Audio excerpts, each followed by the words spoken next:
Feelings या जिनको जानवरों के बारे में भी थोड़ी फीलिंग्स हैं, और अगर आप उन्हें हर्ट करते हैं तो ये उस इंसान के रिलीजन के प्रति जाना है। तो मेरा ये मानना है कि भगवान कुछ नहीं है, सिर्फ एक यूनिवर्सल ब्रदरहुड का माध्यम है ताकि एक भगवान को हम पूजें या इबादत करें और इसके थ्रू हम यूनाइट हो जाएं। तो मेरा सवाल ये है कि हम हमेशा भगवान को इस तरह तोलते हैं कि उसे इंसान की तरह फीलिंग्स हैं, वो हमें सज़ा देता है, हमें रिवॉर्ड करता है, पर हमारे अलावा इस यूनिवर्स में, मैं उस वर्ड पे स्ट्रेस करूंगा, यूनिवर्स में जानवर भी हैं जिनका काम इस भगवान के बिना चल रहा है, जिनमें कोई फीलिंग्स नहीं है, ना वो कुरान पढ़ते हैं ना बाइबल पढ़ते हैं, वो भी जीवित हैं, हम भी जीवित हैं। हमें एक गुमान हो गया है कि हम थोड़े स्मार्ट हैं, पर वो भी इस सृष्टि का हिस्सा हैं। तो इस यूनिवर्सल ब्रदरहुड में उनके प्रति हमारी भावनाएं के बारे में कुछ जिक्र, और मैं जानना चाहूँगा कि क्या पैंथीज़म इसका एक सॉल्यूशन नहीं है, क्योंकि इसमें हम किसी एक इंडिविजुअल को वर्शिप नहीं करते। जैसा कि जुडाइज़म में कहा गया है कि I am a jealous God, और एक जेलस एक ऐसा इमोशन नहीं है जिसे हम पूज सकें मेरे हिसाब से। पर अगर हम पैंथीज़म को एक सॉल्यूशन माने तो ये एक ऐसी चीज़ है जो हमेशा रही है, पेड़ हमेशा रहे हैं, ये यूनिवर्स हमेशा रहा है, जबकि धारणाएं, डेफिनेशंस भगवान की हमेशा बदलती रही हैं। तो अगर हम गॉड को कांस्टेंट के रूप में देखना चाहते हैं और इसे एक माध्यम बनाना चाहते हैं आपसी भाईचारे का, आलमी भाईचारे का, तो क्या पैंथीज़म इसका एक सॉल्यूशन नहीं है? भाई साहब ने सवाल पूछा कि यूनिवर्सल ब्रदरहुड हम सिर्फ इंसानों तक महदूद रह गए हैं, क्या जानवर में जान नहीं है? और ये भगवान को हमने खुद बनाया ताकि आलमी भाईचारा रहे, लेकिन क्या पैंथीज़म इसका सलूशन नहीं है कि भगवान को हम दूसरे रूप में देखें? भाई साहब का अच्छा सवाल है। सवाल के दो हिस्से हैं। पहला एक हिस्सा है कि यूनिवर्सल ब्रदरहुड सिर्फ महदूद इंसानों तक क्यों, जानवर पेड़ पौधों को क्यों नहीं लिया गया? दूसरा सवाल, क्या पैंथीज़म इसका सलूशन नहीं है? पहले सवाल का जवाब कि यूनिवर्सल ब्रदरहुड, आलमी भाईचारा के अंदर हम बाकी जीवित चीजों को क्यों नहीं लेते? अगर लेंगे तो जीना ही मुमकिन नहीं है। अगर हम लेंगे बाकी जीवित चीजों को, हम आलमी भाईचारे में लेंगे, तो आपको यहां खड़े रहना भी मुमकिन नहीं है 5 मिनट तक के। क्यों? मैं बोलूंगा, क्योंकि मैं डॉक्टर हूं। भाईचारा का एक उसूल है कि दूसरे भाई का कत्ल मत करो, उसूल है क्या नहीं? ठीक है, आप सांस ले रहे अभी, सांस ले रहे ना, आप जब सांस लेते लाखों जर्म्स का कत्ल कर रहे हैं आप कैसे भाई? ये लाखों लोग का कत्ल कर रहे जीने के लिए, ये कैसा भाईचारा है? तो इसीलिए भाईचारे का डेफिनेशन जरा हम बराबर तौर से समझ ले, फिर हम डिस्कस करें। क्योंकि अगर आप कहेंगे हर जीवित चीज मेरे भाई है, तो आप भाईचारे के खिलाफ। कोई भाईचारा में ये नहीं है कि दूसरों का कत्ल करो अपने आप को जिंदा रखने के लिए। कभी भी इस्लाम में ये नहीं कहा गया है कि दूसरों को दबाओ अपने आप को ऊंचा करने के लिए। और मैं अल्लाह के रसूल की एक मिसाल दूंगा आपको। अल्लाह के रसूल फरमाते हैं, आप जब देखते हैं एक खजूर का दरख्त, पाम ट्री, वो एक मोमिन की मिसाल है, मुस्लिम की मिसाल है, तो साहबा सोचते इसका क्या मतलब? क्यों एक खजूर का दरख्त, पाम ट्री को मुस्लिम कह रहे? समझ में नहीं उनको। आज हम जानते हैं, उस टाइम अल्लाह के रसूल ने कहा, कोई भी पेड़ पौधे जब भी बढ़ते ऊपर, वो क्या करते हैं? आजू बाजू पेड़ को हटाते हैं, फिर ही बढ़ते हैं, नीचे जाते हैं, अपने पौधों को, रूट्स को एक्सपैंड करते हैं। इसीलिए आप देखेंगे म्युनिसिपैलिटी क्रैक्स को तोड़ती है, मजबूत करे। क्यों? वो पेड़ बढ़ता है तो क्रैक हो जाता है, फिर से टाइल लगाते हैं। जितना पौधा बढ़ता है, जितना पेड़ बढ़ता है, उतना आजू बाजू नुकसान करता है। एक वाहिद दरख्त है पाम ट्री, जो जितना ऊंचा जाता है दूसरे को नुकसान नहीं पहुंचे, सीधा जाता है। बाकी लोग यहां जाते वहां जाते, इसके घर में घुसते उसके घर में घुसते, ऊपर जाते सीधा, किसी को तकलीफ नहीं देते, नीचे भी जाते सीधा, आजू बाजू घूमते नहीं।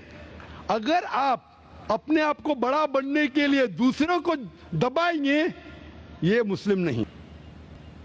تو اگر میں مانوں آپ کی بات کو کہ ہر جیوت انسان کو بھائی چارہ کروں تو مجھے جینے کا حق ہی نہیں، کسی کو جینے کا حق نہیں ہے، لیکن اس کا مطلب یہ نہیں کہ ہم دوسرے جیوت لوگ کو تکلیف پہنچائیں جان بوجھ کے۔ اسی لیے اسلام میں جب محمد صلی اللہ علیہ وسلم پیغام دیے عرب دیشوں میں، عرب ممالک میں، تو لوگ نے کہا یہ کیسا انسان ہے؟ جب اللہ کے رسول نے کہا کہ اونٹ کے اوپر زیادہ وزن مت ڈالو، حرام ہے، گھوڑے کو زیادہ تکلیف مت دو، تو لوگ کہنے لگے یہ تو ابھی انسانوں کی حقوق کی بات کر رہا تھا، ابھی جانوروں کے حقوق کی بات کر رہا ہے۔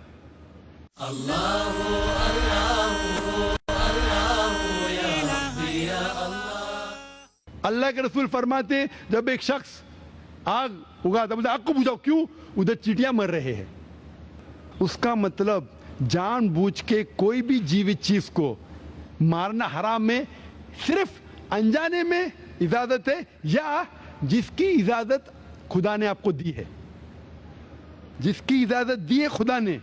مثال کے طور پہ منوسمرتی میں چیپٹر نمبر 5 شلوکا نمبر 21 میں لکھا گیا ہے کہ خدا نے کچھ جانوروں کو بنائے کھانے کے لیے اور کس کو خوراک بننے کے لیے، some to be eaten some to eat. اگر وہ کھانے والا جانور دوسرے جانور کو کھاتا ہے جس کو خوراک کے لیے بنایا ہے تو کوئی گناہ نہیں ہے۔ منوسمرتی چیپٹر نمبر 5 شلوک نمبر 30 میں اگر آپ اس جانور کا قتل کرتے جو کھانے کے لیے بنایا گیا تو آپ گناہ نہیں کر رہے۔ منوسمرتی چیپٹر نمبر 5 شلوکا نمبر 39 میں سیکریفائسل اینیمل، جو اینیمل قربانی کے لیے بنائے گئے اس کی قربانی دینا گناہ نہیں ہے۔ میں کیوں ہندو دھرم سے کہہ رہا ہوں، مسلم سے بھی کہہ سکتا ہوں، بہت سے حوالے۔ اس کا مطلب ہمیں کسی کو تکلیف نہیں دینا چاہیے، لیکن اگر انجانے میں چلتے چلتے چیٹی مر گئی تو آپ باہر چلے نہیں سکیں گے، آپ سانس لیں گے جرم، تو اللہ تعالیٰ نے جرم کو پیدا کیا ہے مرنے کے لیے عام طور پہ، تو آپ گنہگار نہیں۔ معلوم کچھ جین لوگ ماسک پہنتے تو بھی مرتے، پانی کو ابالتے، ابالنے سے مار رہے، ابالنے پانی پی کے فائدہ کیا؟ اندر مارنے کے بدلے باہر مار رہے، کیا فائدہ؟ یہ ممکن ہی نہیں ہے۔ لیکن جان بوجھ کے کوئی جانور کو، اور ایک مثال دوں گا، ہمارے خطیب جمعہ نماز پڑھائے تھے کل ڈاکٹر عثمان، ان نے اپنے خطبے میں مثال دی تھی، کیا ایک عورت تھی جو بہت بے حیا تھی، کیا کہیں گے، جو عام طور پہ لوگوں کی زینت تھی۔ میں لفظ اردو ذرا میری کمزور ہے، میں کسی کو ٹھیس نہیں پہنچانا چاہتا، انگلش میں کہیں گے ناٹ وتھ گڈ کیریکٹر، بازاری عورت۔ ذرا میں ایسے لفظ نہیں استعمال کرنا چاہتا کسی کو چوٹ پہنچے، تو بازاری عورت تھی جو بہت گناہ کرتی تھی، لیکن ایک وقت ایک کتے کو پانی پلایا تو اللہ کے رسول فرماتے صرف وہ ایک اچھے عمل کی وجہ سے خدا نے اسے جنت میں ڈالا۔ بازاری عورت غلط کام کرتی ہے، زنا کرتی ہے، ایک عمل کیا کی، ایک کتے کو پانی دی، انسان کو نہیں کتے کو، اور اللہ اسے جنت میں ڈالتا ہے۔ دوسری طرف ایک اچھی عورت، نیک عورت، لیکن ایک بلی کو بند کرتی ہے، چین کر کے رکھتی ہے، اس کی آزادی کو قید کرتی ہے، اللہ تعالیٰ اس کو جہنم میں ڈالتا ہے، نرک میں ڈالتا ہے۔ اسے کہتے جانوروں کے حقوق، مطلب جانوروں کے بھی حقوق اسلام میں ہیں۔ اللہ کے رسول فرماتے کہ چڑیا کی جان بھی مت لو بنا وجہ، چڑیا سپیرو، آپ پڑھیں گے قرآن میں اور حدیث میں کئی اس کے پر لیکچر۔ تو اس لیے ہم مانتے ہیں کہ جیوت چیز کا ہمیں احترام کرنا چاہیے، اس کے رول ریگولیشن ہے۔ بولیں گے سب جیوت چیز میرے بھائی ہیں، نہیں بھائی، سب بھائی نہیں ہیں۔ ابھی کچھ لوگ اتنا کرتے، کتے کے پیچھے ہر مہینے لاکھ روپیہ خرچہ کرتے، ارے غریب لوگ مر رہے، لاکھ روپے سے 10 گھر ہر مہینے لاکھ روپیہ اپنے پوڈل کے اوپر ڈالتے ہیں، لاکھ روپے سے کم از کم 10 گھر تو چلیں گے نا، مہینے 20 گھر چلیں گے بمبئی میں، ہاں کہ نہیں؟ وہ 20 گھر کو سنبھالو نا، ایک پوڈل کو سنبھال رہے، یہ کدھر کا اسلام ہے؟ ٹھیک ہے جانور کی قدر کرو، اتنا قدر مت کرو کہ اس کے ہاتھ میں چین ڈالو سونے کی، یہ کرو، یہ کھانا لے کے آؤ، کھانا لے کے آتے لاکھ روپے کا، آپ سمجھ رہے نا؟ تو اتنا مت اسراف کرو इस्लाम के अंदर सिखाया गया है कि भाईचारा जो मैंने जिक्र किया, बट जानवरों को भी देखो और उसके साथ अच्छा बर्ताव करो, बिना वजह किसी जानवर का कत्ल मत करो। ये आपका सवाल था। आपका दूसरा सवाल इसके अंदर जवाब हो गया। आप कहते हैं कि पैंथियज्म, सबको खुदा मानना इसका जवाब है। उसका जवाब में कहा था, हमारे भाई जो अवतार सिंह थे ना, उसने कहा था पैंथियज्म, सब कुछ खुदा है, सब कुछ खुदा है। इससे क्या होता है कि सब कुछ खुदा है, मतलब अगर आप सबको खुदा मानते, चोर को भी खुदा मानते, डाकू को भी खुदा मानते, खुदा का मतलब उसका कहना मानना, बराबर कि नहीं, उसकी इज्जत करना, उसकी इबादत करना, वो जो कहता है उसकी बात मानना। तो आप अगर वो चोर को खुदा बोलेंगे, वो बोलेगा चोरी को, तो आप चोरी करना शुरू करेंगे। वो बलात्कार करने वाला कहेंगे आपसे, आप उसको खुदा बोलेंगे, चल मैं बलात्कार कर, आप करेंगे। तो इसी तरह ये इलॉजिकल है।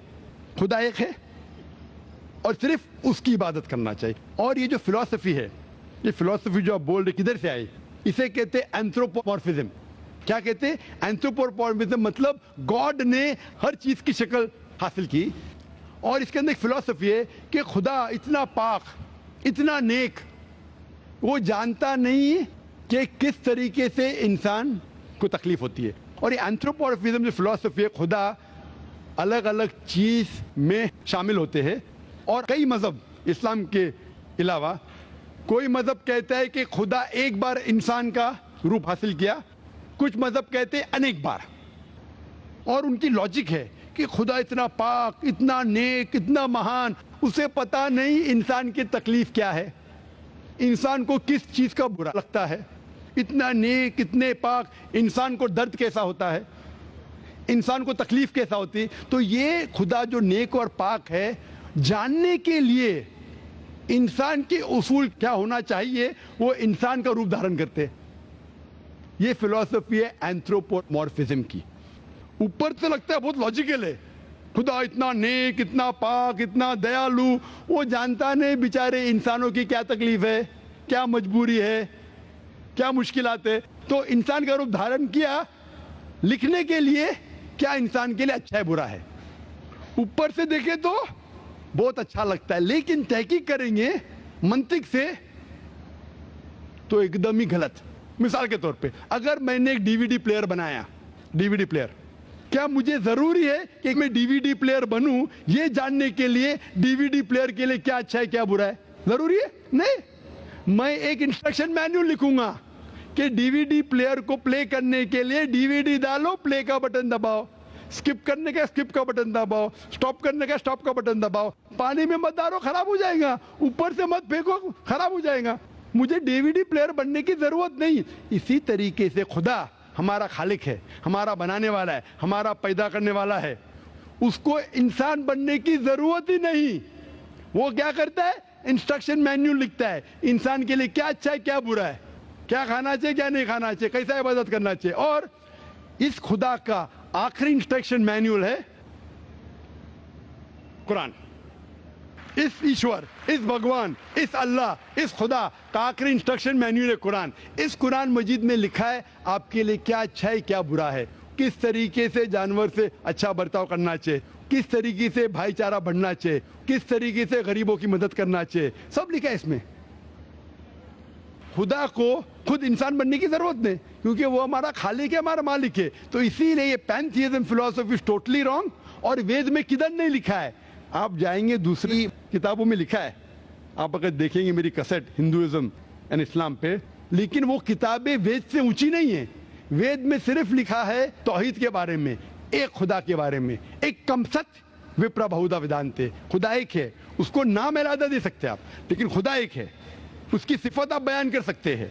और वो एक खुदा है न तस्य प्रतिमास्ति, उसका कोई अक्स नहीं है, ना कोई पिक्चर है, ना कोई पेंटिंग है, ना कोई मूर्ति है, ना कोई स्टैच्यू है। Hope that answers the question.